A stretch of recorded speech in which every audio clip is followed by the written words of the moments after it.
So, bias is seems to be just really inherent in for humans. I mean, that's just we just come from our own perspective, and our own wants definitely tend to, uh, you know, make a difference in how we see the world.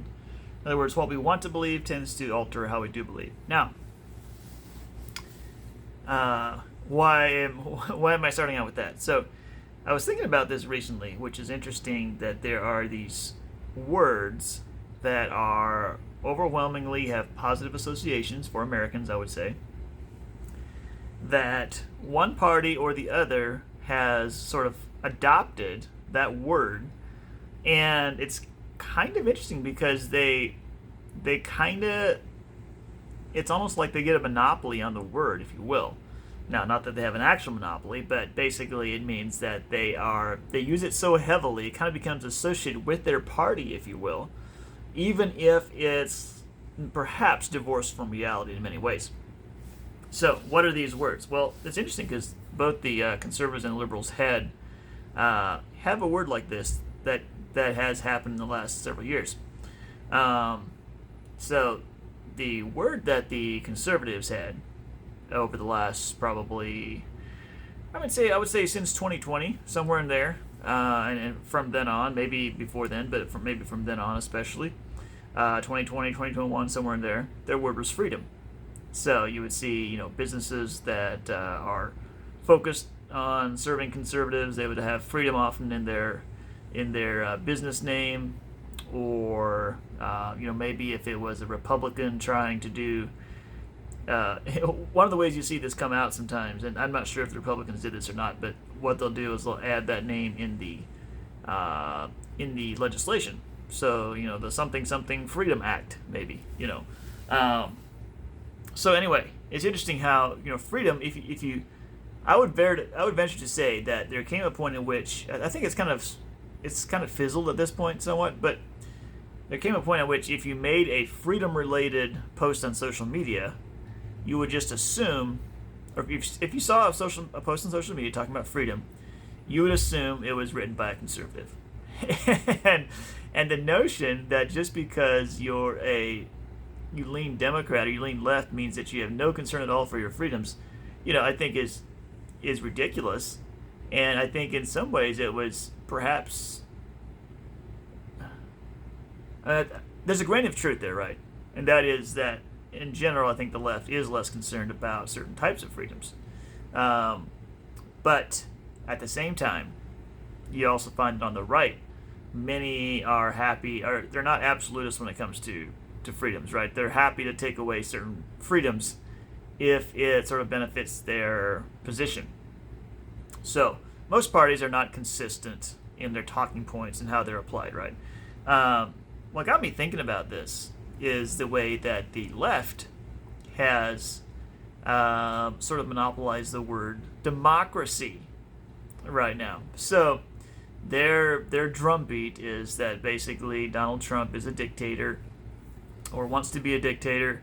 If we let him get back in office, he's going to be a dictator, and anything that you can do to prevent Trump from winning is for the cause of democracy. Like, democracy is at stake.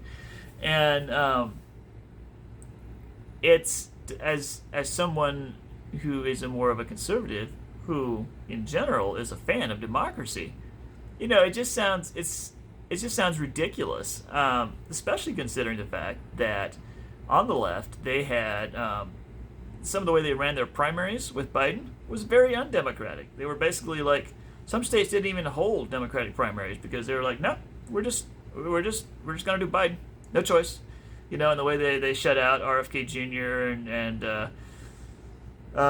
what were some of the other ones, like Marianne Williamson, what's the other guy, the Dean guy, anyway. So it doesn't, because your party kind of co-opts a word, doesn't mean that the party is consistent in following it, but it is kind of a rallying cry, if you will. So freedom has been a rallying cry for conservatives, and democracy has been a rallying cry for Democrats or left leaning people, and it's kind of, just as an example, right, of like how we do not evenly. Neither party wants to apply this in some absolutist sense, right? So leftists, like, they're all about the quote reproduction rights, like, the right to, in my view, kill babies in the womb. Well, for them, so then it's like democracy, right? Like, democracy, and elections, and the January 6th, right, kind of plays into their narrative, right, of like, the Trump and the MAGA and how they are out to just take over the world by force, But when it comes to holding their own primaries in a democratic way, they were not interested in doing that. At least not the way the DNC ran things. The way, I don't know. It was very pretty authoritarian and top down, I would say. They wanted to stay in power, most of all, I think, with the safest bet that they had. And so when it comes to conservatives now, let's let's look in the mirror a little bit here. So their rallying cry for freedom. Well, for them, freedom, though, is not in an absolute sense. They're very happy to ban certain books and materials in schools. Florida and Texas recently had some of their legislation struck down by the Supreme Court that was trying to get social media companies to be more transparent with their users. Now, we can debate the merits of these different things, but for instance, I'm very open to banning certain materials in public schools. I don't think all materials are suitable for children. Like, I think that's, I think public schools are one of the stickiest places when it comes to trying to work out what freedom of speech really means, and separation of church and state and things like that. And maybe that's a good reason just to not send your kids to public school. But I'm not saying they shouldn't exist. I don't know. I guess I need to come up with a more cohesive theory on that. But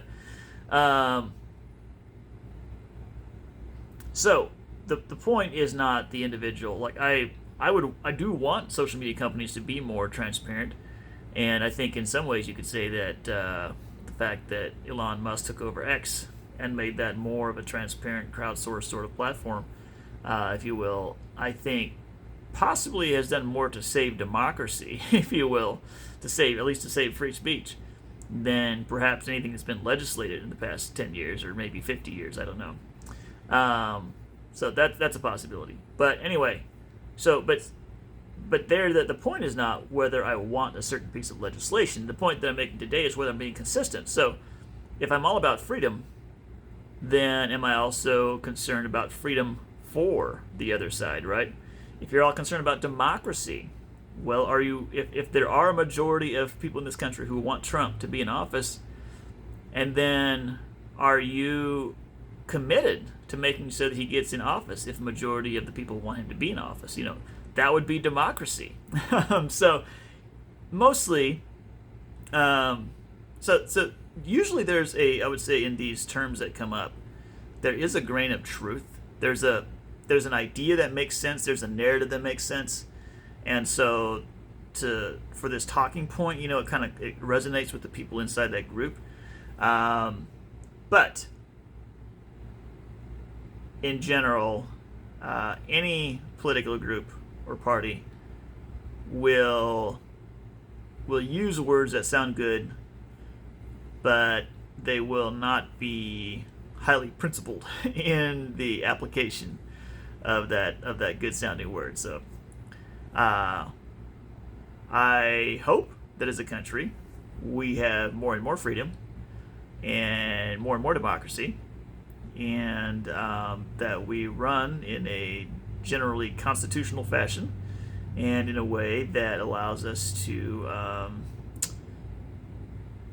avoid being overly monopolized by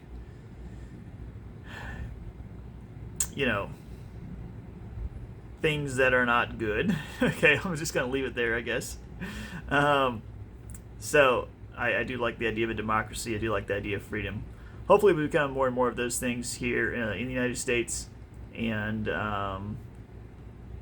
whether or not we use it as a rallying cry for the party that we most align with, hopefully we will work towards the good of our country wherever we're at in that spectrum.